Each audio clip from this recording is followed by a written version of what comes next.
welcome to Frontrunner Motorsport.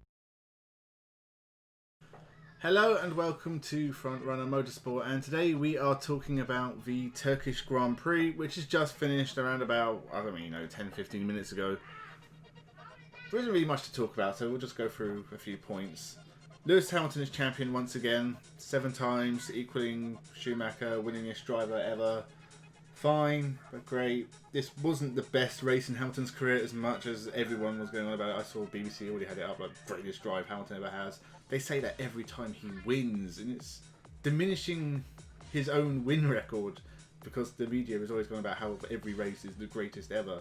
And they said it after Portugal, which was one of the most boring races I've ever seen. And this one, Hamilton was... It was a typical Hamilton... Like, this was not on par with Silverstone 2008.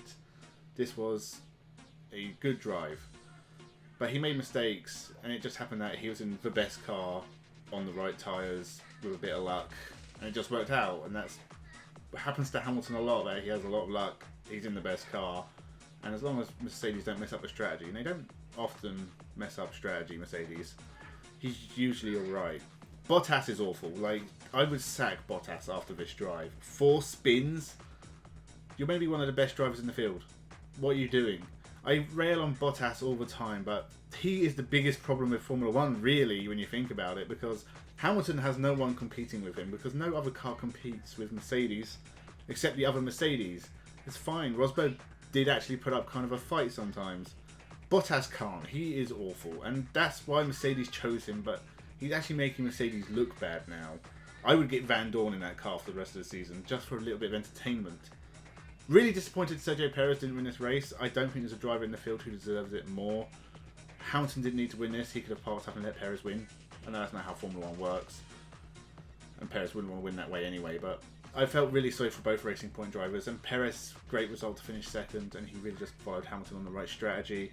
Stroll is heartbreaking because he led most of the race, and then he came out with new tyres and it didn't work out, and he dropped down to 9th, which is almost nothing. But pole position for him was a great result. This is his first point since his podium in Monza. He deserves more, but it's a good sign that he has improved over the years, because there was a time when he did look rubbish, and he hasn't looked too bad this year. So points to Stroll. I'm happy that he'll eventually be signed to Aston Martin for next year instead of Perez. Perez second. This will probably be his swan song, unless he can get a win at the last 3 races. I don't know if he will be able to, sadly. But this was a good drive from him, and he'll be missed from the Formula 1 grid if he's not there. Although he's still being linked with that Red Bull seat, and Albon did not give a good impression of himself, nor did Verstappen. This was a bad race for Red Bull. They only finished up 6th and 7th, behind Sainz. And when Verstappen was challenging Perez for second and spun, you thought, well, that's any chance Red Bull have of winning this race gone. This really should have been Red Bull's win, because they had the pace early on to get up with Racing Point, and they could have probably fought off the Mercedes better. But yeah, Verstappen spun, I think, a couple of times. Yeah, twice. Albon spun, threw away a good position. Disappointing from both drivers. Verstappen is probably still one of the best drivers on the grid, and you need to keep him, but Albon is making the case not to keep him. He still only has 1 podium to his name in Formula 1 after a season and a half with Red Bull. That's not good enough. And you've got people like Perez and Hülkenberg, who are proven to be consistently good runners. It's probably a better choice to replace him, sadly. And you've given away the other AlphaTauri seat, so he's probably going to be gone from F1. It'd be interesting to see what Red Bull do. Hopefully they can find something for him. As for Ferrari, I think the mixed conditions really helped them, because the lack of power wasn't as problematic here.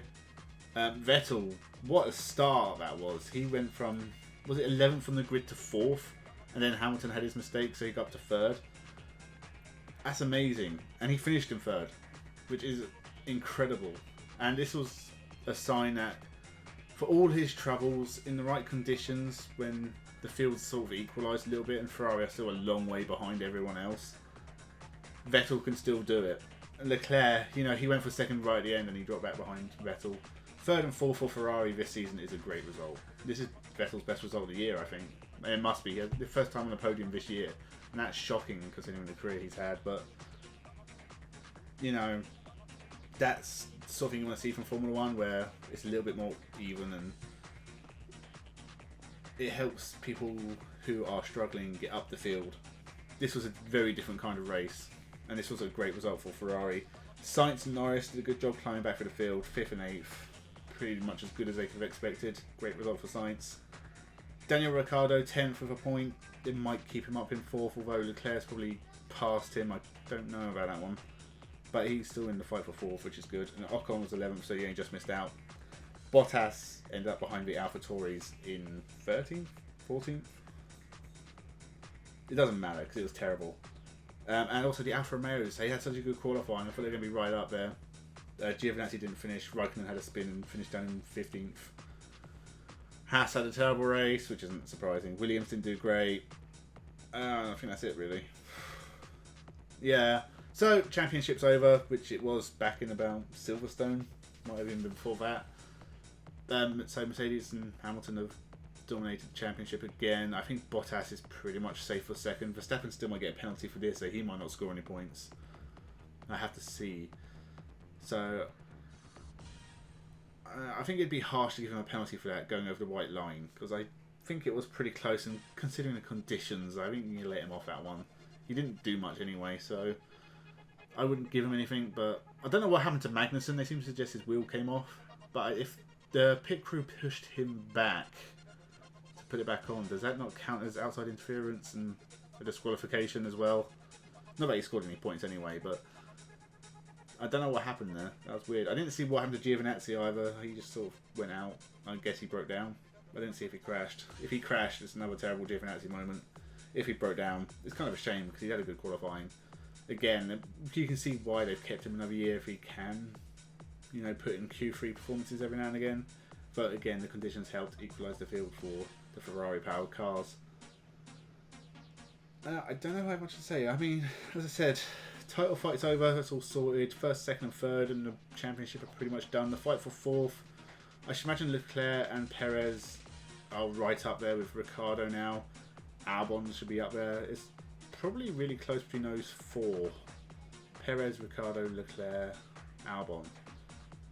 And you know, Ricciardo's had a couple of podiums, so Perez has now had a podium. Stroll was right up there at one point, but he's dropped back, and I know Norris has dropped back. But they both scored points today, which I'll be happy with. But I don't think they're going to close back up with any 3 races left unless they get some miracle results. So that's the fight now anyway. The interesting part of the championship, we've got the fight for 4th place with 3 races left.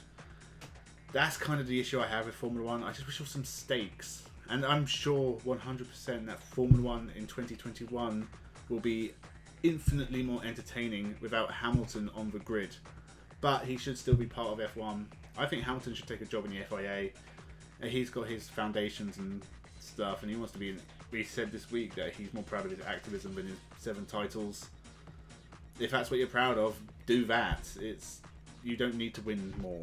Make Formula 1 more interesting by not being in it. At least for a year. I mean, we're not going to have new regulations next year. Give someone else a chance for 2021. Come back in 2022 with new regulations and see how you get on. Schumacher had a few years off. Alonso's had a few years off. It's not unusual for champions to disappear for a little bit. Raikkonen had time. Vettel and Hamilton are really the only champions who didn't. And I'm sure Vettel wishes he did.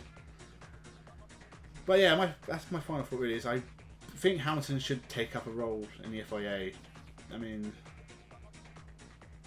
he's got the stuff for it, you know, he's got the mind for it, and he's got the social presence, I guess, we wouldn't call it social media presence.